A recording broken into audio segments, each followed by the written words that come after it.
Grande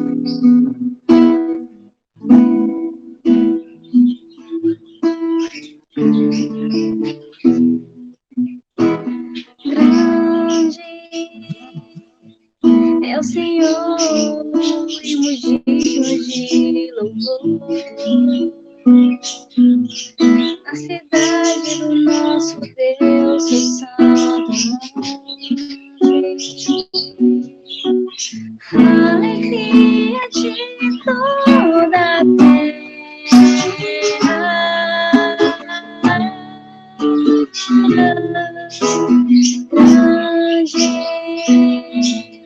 é o Senhor em que nós temos a vitória e que nos ajuda contra o inimigo. Por isso diante dele nos prostramos.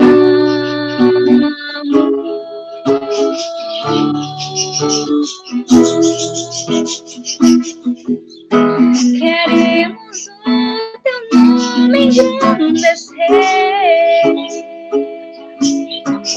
e agradecer-te toda obra em nossas vidas. Confiamos em teu infinito amor, pois só tu és o Deus eterno sobre toda a terra e céu.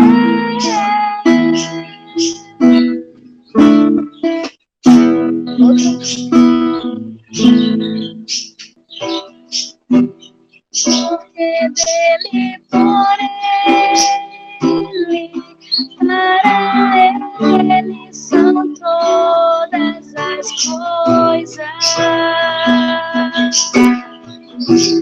Porque dele, por ele, para ele são todas as coisas. A ele a glória,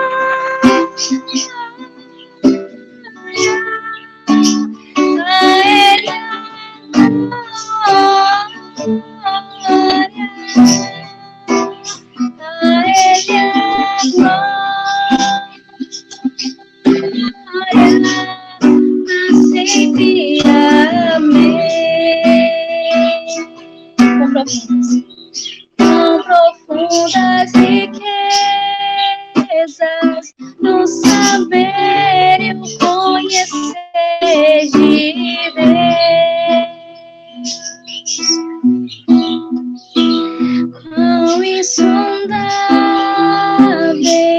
seus juízos e seus caminhos. Quão profundas riquezas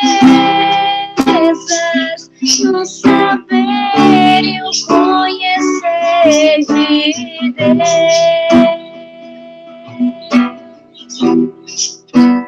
Quão insondáveis seus juízos e seus caminhos.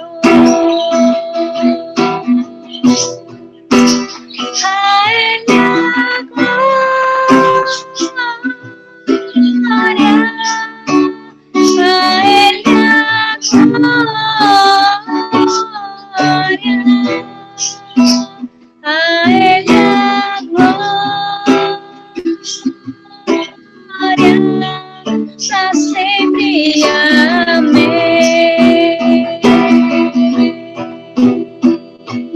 A ele a glória,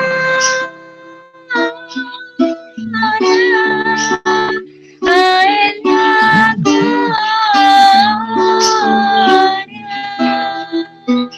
a ele a glória,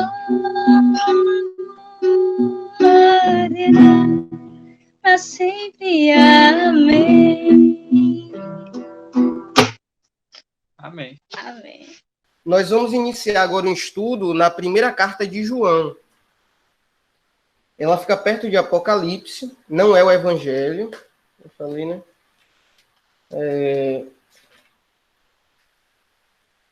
E ela é bem curtinha. E é uma carta bem legal para a gente iniciar o estudo. Ela fica depois de 2 Pedro. Segunda carta de Pedro. Vocês conseguiram abrir? Se vocês conseguirem e não quiserem ligar o microfone, só dá um ok no chat aí para não me sentir sozinho. Já, estamos abertos. Pronto, já abrimos aqui. Beleza. Eu vou começar falando o contexto dessa carta. Porque para a gente entender o que o texto diz, a gente precisa primeiro se ligar no contexto dela, né?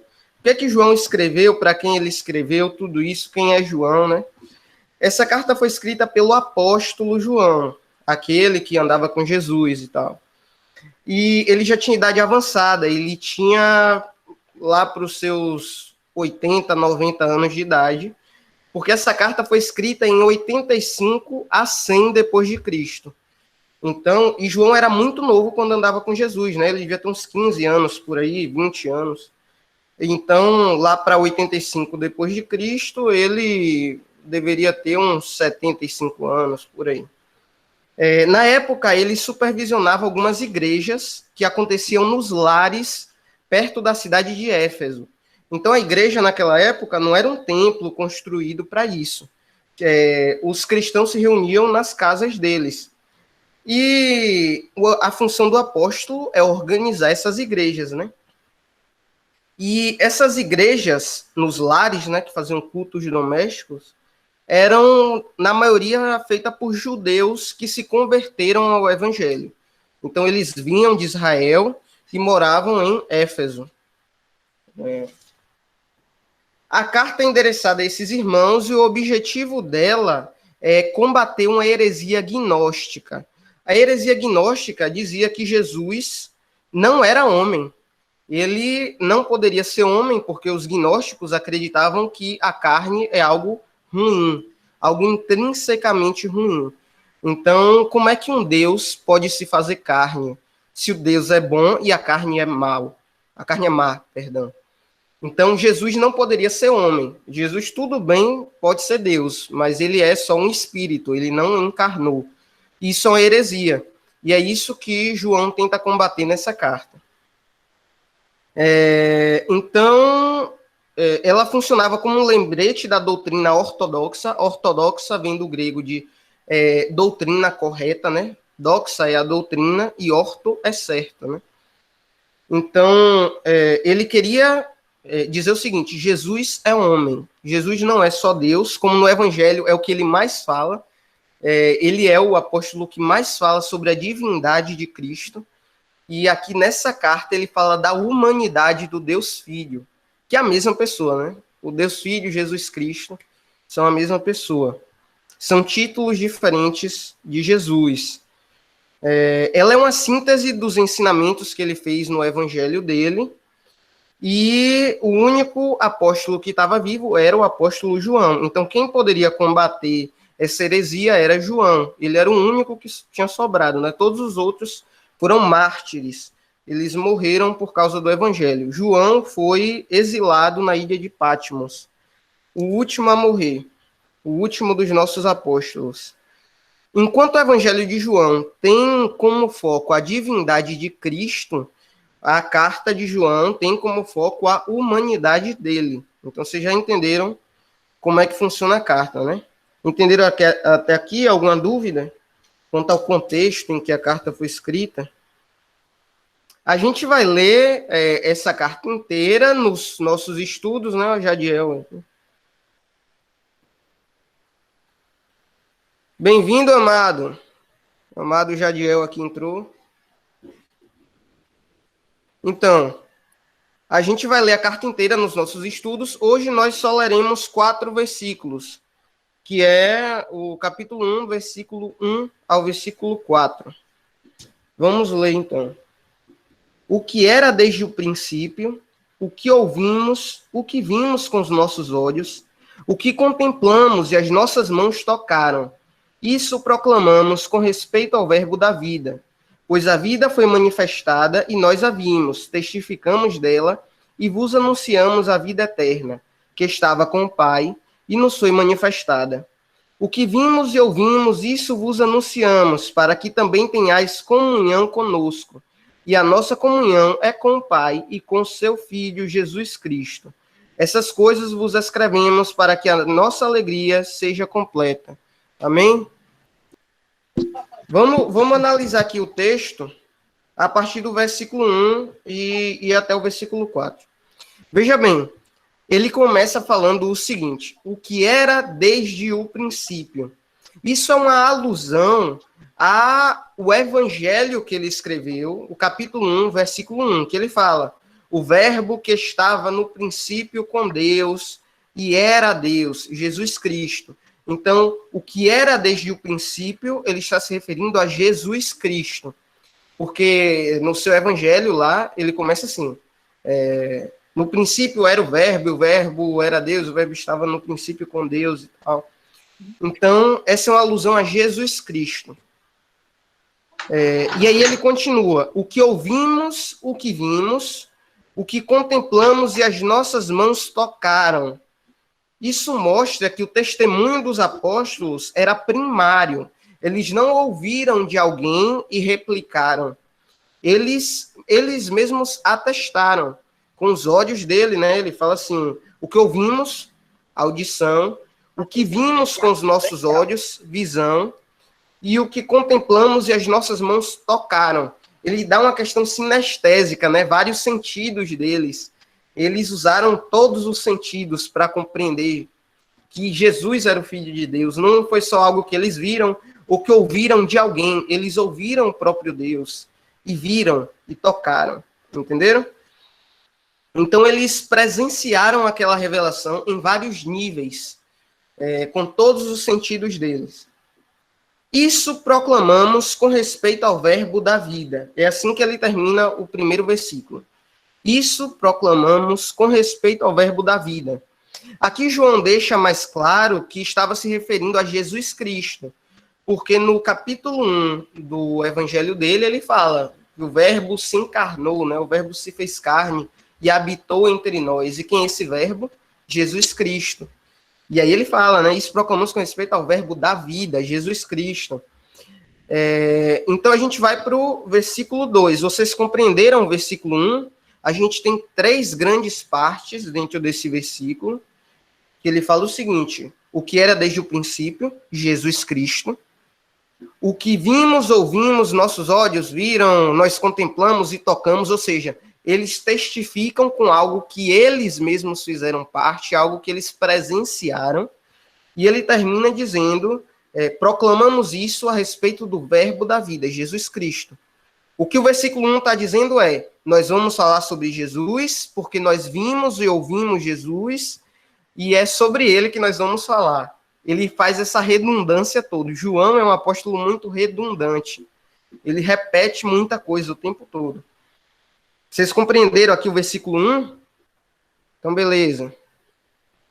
Vamos para o versículo 2. Pois a vida foi manifestada e nós a vimos, testificamos dela e vos anunciamos a vida eterna que estava com o Pai e nos foi manifestado. João repete o que ele tinha dito no versículo anterior. Ele é muito redundante. O tempo todo ele vai repetir, só que de um jeito diferente. Mas chamando Jesus por outro atributo, que é vida. Jesus fala, né? Eu sou o caminho, a verdade e a vida. E agora ele chama Jesus Cristo de vida. Repara. Pois a vida foi manifestada. E nós a vimos e testificamos dela. A mesma coisa que Jesus tinha dito a respeito do verbo, o que João tinha dito a respeito do verbo. Entendeu? Aqui é outro atributo de Jesus Cristo. Quando ele fala a vida, aqui é Jesus Cristo.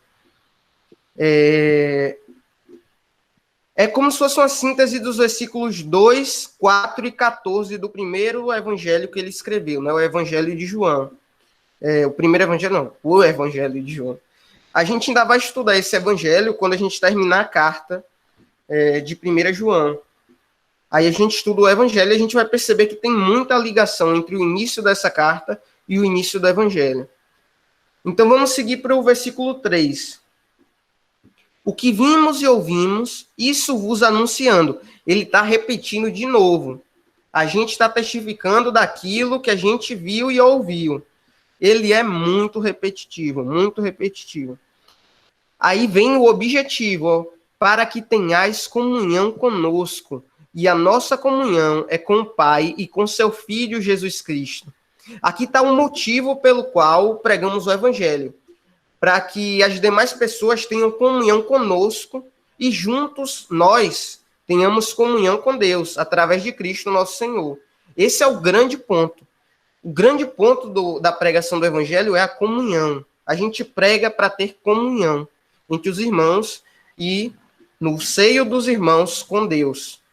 É até a oração que Jesus faz no Evangelho de João, capítulo 17. Mas isso a gente vai estudar lá para frente. E aí vamos para o versículo 4. Essas coisas vos escrevo para que a nossa alegria seja completa. Esse é o resultado da comunhão, a alegria dos santos. Nós seremos bem mais felizes em nossas relações interpessoais, nos relacionamentos dentro da comunhão de Deus. Então, fazendo um resumo aqui de toda essa perícope, perícope é um conjunto de texto que tem aquele títulozinho, né? Na minha Bíblia, o título é A Palavra da Vida. Não sei como é que é o título de vocês. Mas esse conjuntinho de versículo aqui é chamado de perícope. Então, qual é a ideia dessa perícope, dessa passagem? João estava falando sobre algo que ele viu, que ele atestou, algo que é testemunho dele, algo que ele não ouviu dos outros, mas ele presenciou diretamente. E essa coisa que ele ouviu, né, esse assunto do qual ele está falando, é Jesus Cristo, o qual ele descreve como o verbo que estava com Deus, né, aquele que tem todo o poder, que estava no princípio, e também descreve como a vida, que é outra descrição que a gente vê no Evangelho de João também. E no final ele fala, por que que nós fazemos isso? Por que que nós estamos testificando sobre esse Jesus Cristo que nós presenciamos, vimos, ouvimos e tocamos? Por que fazemos isso? Para que vocês tenham comunhão conosco e juntos nós tenhamos comunhão com Deus. Esse é o objetivo da pregação do Evangelho. E por que que ele quer que as pessoas tenham comunhão com a igreja e que a igreja tenha comunhão com Deus? Para que a alegria seja completa. Esse é o grande objetivo. Então, qual é o sentido da pregação do Evangelho? Atingir a comunhão com o Pai, com o Filho e com o Espírito Santo também. Aqui não está descrito Espírito Santo, porque os gnósticos não viam problema em relação a existir um Espírito Santo. O problema deles era Jesus ser homem. Então, João nem se importou em escrever a respeito do Espírito Santo, porque é algo que os gnósticos já acreditavam. Então, com isso, a gente compreende o significado de toda essa passagem, né? A relação entre alegria, comunhão e evangelho. Essa é a relação. Então, meus irmãos, vamos agora analisar uma outra passagem, só para a gente colocar isso na cabeça e compreender com um exemplo. Abram suas Bíblias, por gentileza, agora no Evangelho de João. O capítulo 1, versículo 43 em diante, que é sobre Filipe e Natanael. Essa é a perícope desses dois. Vocês sabem o que é perícope agora, né? Que é um termo que a gente usa na teologia. Perícope é um pedacinho de texto. Vou começar aqui a ler a partir do versículo 43. No dia seguinte, Jesus resolveu ir para a Galileia. Encontrando Felipe, disse-lhe, segue-me. Felipe era de Betsaida, cidade de André e de Pedro. Felipe encontrou Natanael e disse-lhe, achamos aquele de quem Moisés escreveu na lei e a quem se referiram os profetas, Jesus de Nazaré, filho de José. Perguntou Natanael, pode vir alguma coisa boa de Nazaré? Respondeu Filipe, vem e vê. Quando Jesus viu Natanael se aproximar, disse a seu respeito, aqui está um verdadeiro israelita em quem não há nada falso. Perguntou-lhe Natanael, de onde me conheces? Respondeu Jesus, antes que Filipe te chamasse, te vi quando estavas debaixo da figueira. Então Natanael declarou, Rabi, tu és o Filho de Deus, tu és o Rei de Israel. Disse Jesus, Porque te disse que te vi debaixo da figueira, crês? Coisas maiores do que esta verás. Então acrescentou, na verdade vos digo, que vereis o céu aberto e os anjos de Deus subindo e descendo sobre o Filho do Homem. Amém? Amados, essa passagem aqui é muito rica, viu? Tem muito conhecimento aqui, só nesse chamado. A gente vê questão evangelística, questão da declaração de quem Jesus é. A gente vê algo que na teologia a gente chama de ontologia, da cristologia. São dois termos bem que parecem ser complexos, mas é coisa simples. É o que Jesus é. É algo bem simples. Aqui a gente vê a descrição, ó, só para constar a questão de Jesus ser homem e ser Deus ao mesmo tempo, né? Que é algo que os gnósticos não reconheciam. A gente vê como Filipe fala a Natanael. Repara o que Filipe diz a Natanael no versículo 43. Achamos aquele de quem Moisés escreveu na lei e a quem se referiram os profetas. Ou seja, quem é que Moisés escreveu na lei? O Messias. Messias, em hebraico, significa ungido.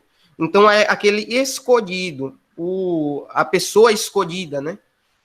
O enviado. Então, ele fala, Moisés e os profetas se referiram. Jesus de Nazaré. Ele dá uma descrição humana. Jesus daquela cidade lá. Jesus de tal cidade. Como se fosse assim, Mateus de Almadina, entendeu? Ele dá uma descrição de onde Jesus é e de quem é o pai dele, filho de José. Então, ele dá uma descrição humana. Jesus completamente humano. Ele é um homem que mora na cidade de Nazaré e ele é filho de um tal de José. Entendeu? Ele não fala nada em relação a Jesus ser divino. Quando Natanael chega a Jesus Cristo, ele faz um milagre, né? Que Jesus é onisciente, então ele sabe de todas as coisas. Ele sabia que Natanael estava debaixo da figueira, e aí ele fala que o viu debaixo da figueira. Então Natanael reconhece a divindade de Cristo. E ele fala assim, Rabi em aramaico é mestre. Rabi, tu és o filho de Deus. Olha aí, já vê a divindade. Tu és o rei de Israel. Esse rei aqui não é o rei no sentido civil, no sentido de governo, mas é um rei no sentido de soberania, sabe? No sentido de salvação. Ele é o Salvador. Então, enquanto Filipe fala para Natanael, olha, nós encontramos o homem, Jesus Cristo. Quando Natanael encontra Jesus, ele descobre a divindade, né? Esse é o Filho de Deus. Isso é algo muito interessante, mas esse nem é o ponto que a gente vai dar ênfase aqui. Eu só dei esse foco para a gente perceber como o gnosticismo é uma heresia, né? O que João estava combatendo. Algo que ele já tinha falado no Evangelho. Jesus é homem e Jesus é Deus. O grande ponto aqui é o que Filipe faz em relação a Natanael. Natanael era seu amigo, eles tinham uma relação muito próxima, e quando Jesus encontra Filipe, ele diz, segue-me. Ele não precisou fazer milagre, ele não precisou argumentar, Jesus falou, segue-me, e Filipe seguiu. Só que no caminho, Filipe encontrou o amigo dele, Natanael. E então ele disse, achamos aquele de quem Moisés escreveu na lei, e a quem se referiram os profetas, Jesus de Nazaré, filho de José. Aquela declaração que a gente viu agora há pouco. Perguntou Natanael, pode vir alguma coisa boa de Nazaré? Então Natanael não creu com o testemunho de Filipe. O Espírito Santo não convenceu Natanael ali naquele momento através do testemunho dele, de Filipe. E então Filipe respondeu, vem e vê. Filipe convidou Natanael a encontrar Jesus Cristo. O testemunho dele não bastou. Ele teve que chamar Natanael para ir conhecer, ter um encontro com Jesus Cristo, né? E aí, quando o Natanael encontra Jesus Cristo, a gente vê o resultado, né? Jesus opera lá um milagre. O Espírito Santo convence Natanael de que Jesus é o Filho de Deus, e Natanael confessa isso. Ele declara que Jesus é o Filho de Deus. E é através da confissão que nós somos convertidos, né? Quando a gente reconhece que Jesus é o Filho de Deus, a gente confessa, né? Eu creio que Jesus é meu único e suficiente Salvador e tal. Essa é a confissão de fé. E a gente só confessa porque o Espírito Santo nos convence de que essa é a verdade. Então, qual é a nossa função como cristãos? A gente pode perceber que se a gente chegar e der um testemunho próprio das nossas conclusões, não vai funcionar. Filipe chegou e falou, achamos aquele de que Moisés escreveu e os profetas se referiram. Esse é o meu testemunho. Eu achei ele. Entendeu? E Natanael não creu. Ele falou, pode vir alguma coisa boa de Nazaré? E aí, Filipe faz o que todos nós devemos fazer. Convidou, vem e vê. Vem conhecer Jesus Cristo. As palavras dele, o que ele diz. E aí, quando Jesus fala, é que o Espírito Santo opera. Então, a gente não pode pregar o evangelho a partir dos nossos testemunhos individuais. A gente deve pregar a palavra de Deus, o que está escrito na Bíblia, porque é algo que saiu da boca de Jesus. Então, a palavra que sai da boca de Jesus tem o poder do convencimento. O Espírito Santo opera nas pessoas. Essa é a nossa função. A gente deve dizer, vem e vê, vem e vê. E, através da Bíblia, nós apresentamos o Filho de Deus, não só Jesus homem, mas o Jesus divino. Essas duas naturezas de Cristo não podem ser dissociadas. A gente não pode só apresentar um Jesus, um homem, um grande filósofo que mudou a sua geração, né? Que ajudou os pobres e as viúvas e os órfãos e que pregou o amor. Tá, esse é o lado humano dele.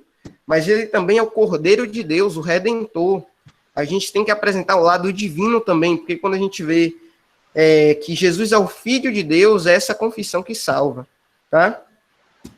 Então, a gente tem aqui o exemplo de Filipe e Natanael, um excelente exemplo de como nós que cremos em Jesus Cristo devemos buscar comunhão com as pessoas que nós amamos, porque veja bem, toda a nossa vida aqui vai acabar, né? Nossa comunhão aqui terrena terá fim. Só que se nós tivermos a comunhão com as pessoas através de Cristo, ela será eterna, né, no paraíso. Então é isso que nós devemos buscar. É por isso que João fala no final do capítulo 4, né? Para que a nossa alegria seja completa. Qual alegria completa na terra? Nenhuma.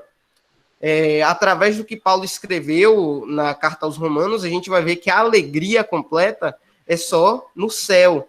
Então, como é que a gente vai ter a alegria completa em comunhão com as pessoas que amamos?